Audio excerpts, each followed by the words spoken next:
김승현 한화 회장의 셋째 아들 김동선 씨가 만취 상태로 변호사를 때리고 막말을 퍼부어 논란입니다. 반복되는 김 씨의 일탈 때문에 한화그룹 전체 이미지마저 타격을 받는 모습인데요. 노영희 변호사와 함께 이 사건 살펴보겠습니다. 안녕하십니까? 네, 안녕하십니까? 아버지가 누구냐? 김동선 씨가 변호사들에게 했던 막말의 일부입니다. 주제어 보시죠.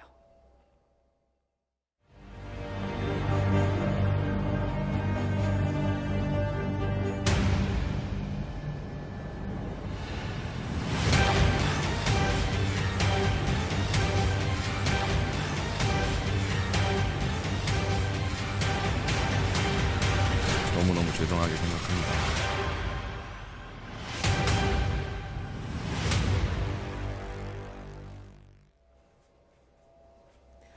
네, 김동선 씨가 또 집행유예 기간 중에 무리를 빚었습니다.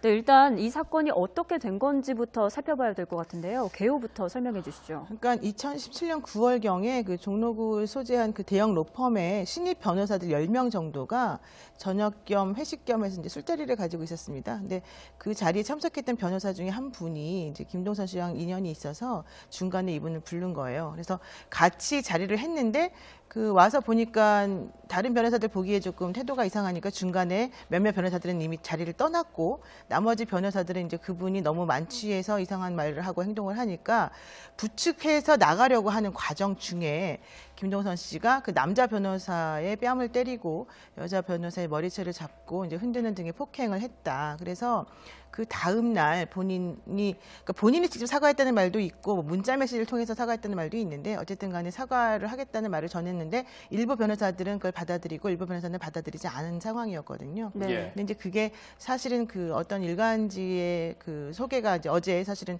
그 기사화가 되려고 하던 상황이었는데 뭐 여러 가지 중간 과정이 있었습니다만은 왜 이 로펌에서 이분에 대해서 어떤 조치를 취하지 않았는지 피해자들은 왜 가만히 있었었는지부터 시작해서 그게 문제가 되었었고 오늘 그 대한변호사협회하고 서울지방변호사회하고 여성변호사회에서 이 사건에 대해서 이제 여러 가지 대책과 논의를 통해서 일이 있었었고 결론적으로는 대한변협에서는 고발 조치를 지금 취한 것으로 알고 있습니다. 이 사건이 언제 발생한 사건입니까? 그러니까 이게 2017년 9월에 벌어진 사건이어서 사실은 상당히 오래된 한 2달 정도 된 사건이거든요. 근데 네. 그 동안에 원칙적으로는 그 일이 벌어지자마자 이 사건이 문제가 됐었어야 되는데 당시에 그 문제가 됐었던 장소가 사실 술집이었었고 네. 또 이 변호사들이 신입 변호사들이었습니다. 그러니까 대형 로펌의 신입 변호사들은 사실은 이제 본인들 위주로 행동할 수가 없는 상황이고 위에 있는 사수라고 보통 불리우는 변호사들의 지시를 받거나 얘기를 들을 수밖에 없는 과정인데 이제 그 로펌의 하나가 또 사건과 같은 것들을 많이 얘기를 하고 또 처리하는 과정이 있었기 때문에 함부로 개인 행동을 할 수 없었다는 게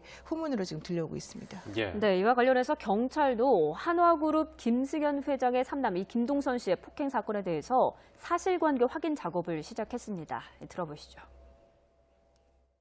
9월 28일 밤 시간대 이 가게를 찾아온 것 같습니다.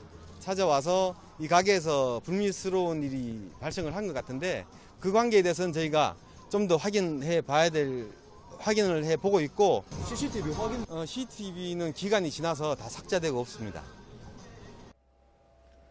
네, CCTV는 일단 삭제됐다 이런 입장인데 당시에 김동선 씨의 입장도 나는 술이 너무 취해서 기억이 안 난다 이런 입장이에요.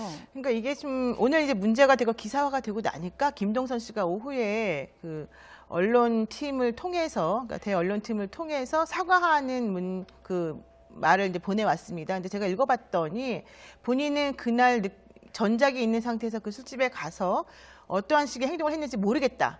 근데 그날 끝나고 나서 그 다음날 뭔가 좀 찜찜해서 물어보니 자기가 실례를 했다라고 해서 그 변호사들에게 사과를 했고 잊어버리고 있었는데 오늘 이런 사건이 터졌기 때문에 본인이 그때서야 이 상황을 알고 너무너무 당황해서 놀랬다. 뭐 이런 얘기를 하고 있었거든요. 예. 근데 제가 봤을 때 오늘 그런 일이 벌어진 것을 이제서야 알게 되었다라고 하는 말 자체가 사실은 좀 믿기 어려운 부분이 많이 있고 또 이분이 사실은 이런 일이 한두 번이 아니었기 때문에 과연 이게 진정성 있는 사과였는지도 사실 좀 궁금한 부분이 있어서 네. 아마 이 부분에 대해서 변호사협회 등에서는 좀 철저하게 진상을 조사해달라고 하는 식으로 일단 고발장 접수는 시켜놓은 상태인데 또 이제 이 사건의 특수 상황 때문에 이 사건이 계속해서 진행이 될지 안 될지는 좀 추후 지켜봐야 될 상황에 있습니다. 지금 잠시 화면에 비쳤었는데 뭐가 문제가 된 것이냐, 또 막말도 논란이 됐습니다. 그러니까 너희 아버지가 뭐 하시냐, 당시 이런 이야기를 했다는 겁니다. 그리고 나를 주주님이라고 불러라. 이제 만취한 상태에서 이런 언급을 했다는 거고요. 똑바로 앉아라. 그리고 나에게 존댓말을 써라.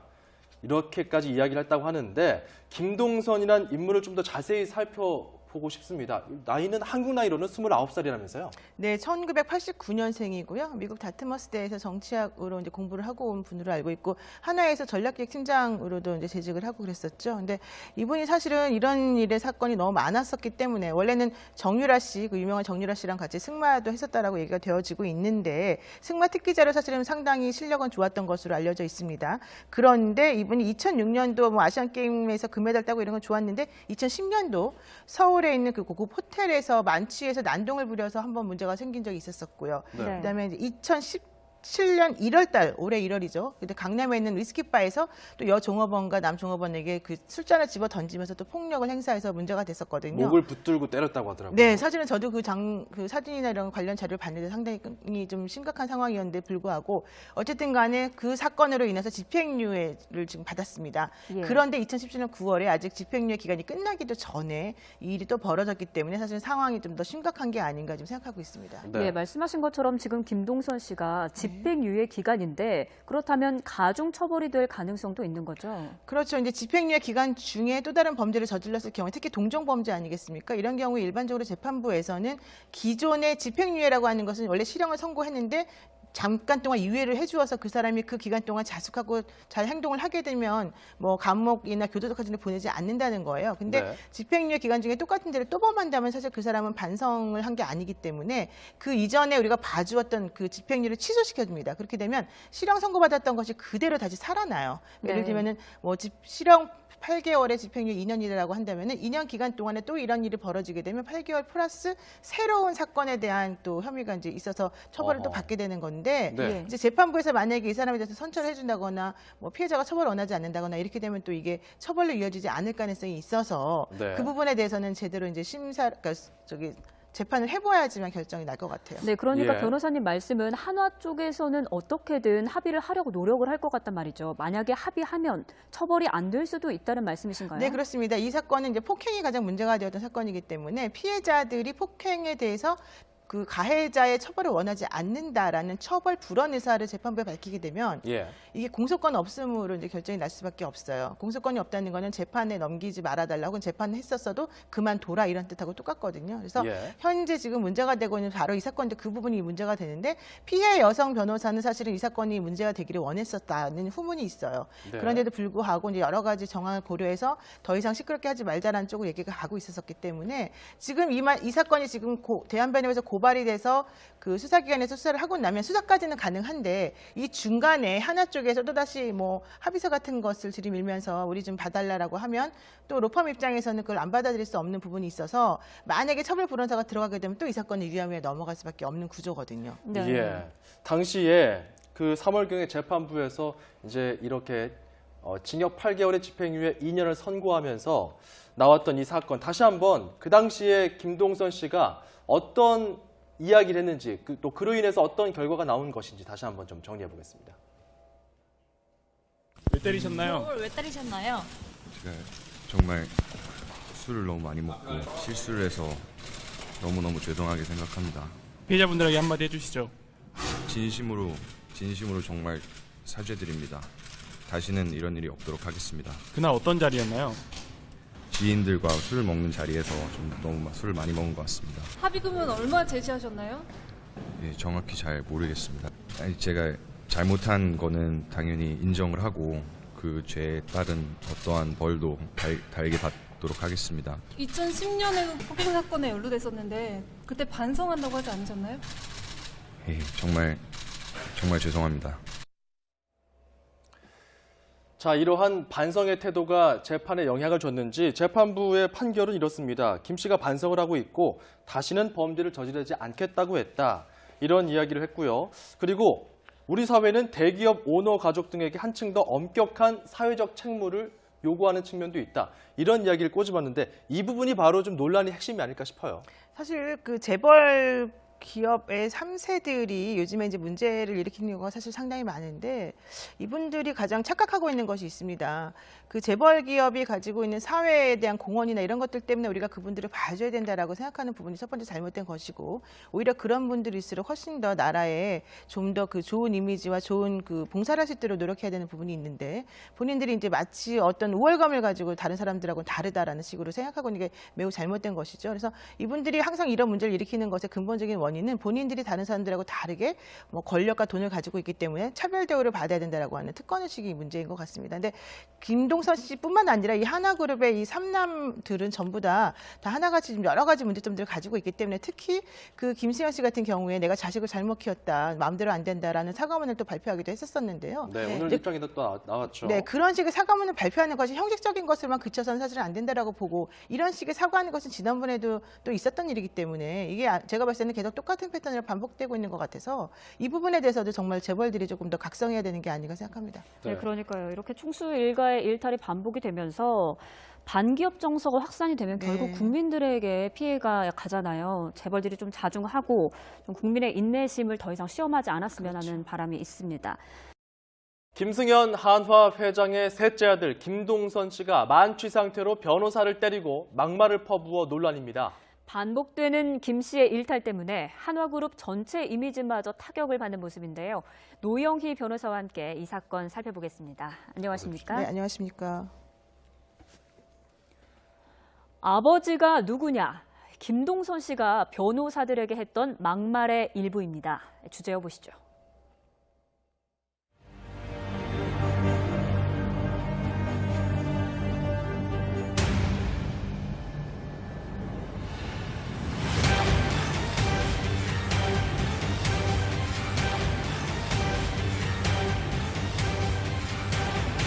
변호사들은 이제 그분이 너무 만취해서 이상한 말을 하고 행동을 하니까 부축해서 나가려고 하는 과정 중에 김동선 씨가 그 남자 변호사의 뺨을 때리고 여자 변호사의 머리채를 잡고 이제 흔드는 등의 폭행을 했다. 그래서 그 다음 날 본인이 직접 사과했다는 말도 있고 뭐 문자 메시지를 통해서 사과했다는 말도 있는데 어쨌든 간에 사과를 하겠다는 말을 전했는데 일부 변호사들은 그걸 받아들이고 일부 변호사는 받아들이지 않은 상황이었거든요. 네. 예. 근데 이제 그게 사실은 그 어떤 일간지의 그 소개가 이제 어제 사실은 그 기사화가 되려고 하던 상황이었는데 뭐 여러 가지 중간 과정이 있었습니다만은 왜 이 로펌에서 이분에 대해서 어떤 조치를 취하지 않았는지 피해자들은 왜 가만히 있었었는지부터 시작해서 그게 문제가 되었었고 오늘 그 대한변호사협회 너무너무 죄송하게 생각합니다.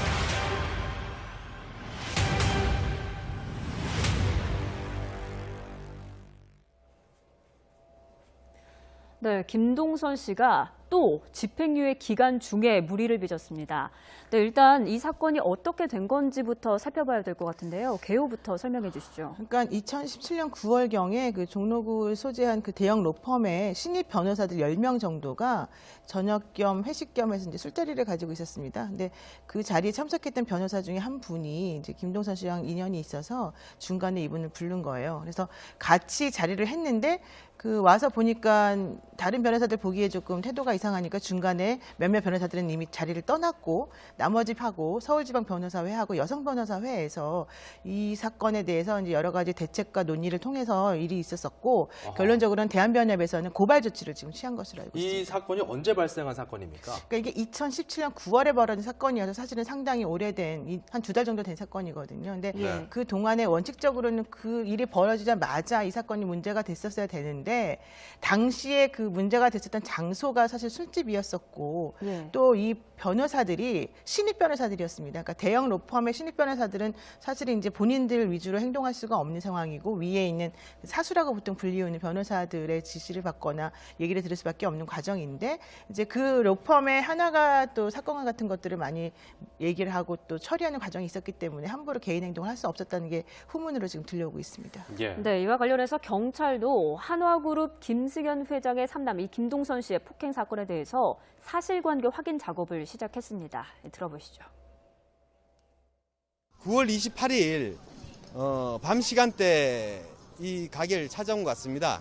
찾아와서 이 가게에서 불미스러운 일이 발생을 한 것 같은데 그 관계에 대해서는 저희가 좀 더 확인을 해 보고 있고 CCTV는 기간이 지나서 다 삭제되고 없습니다.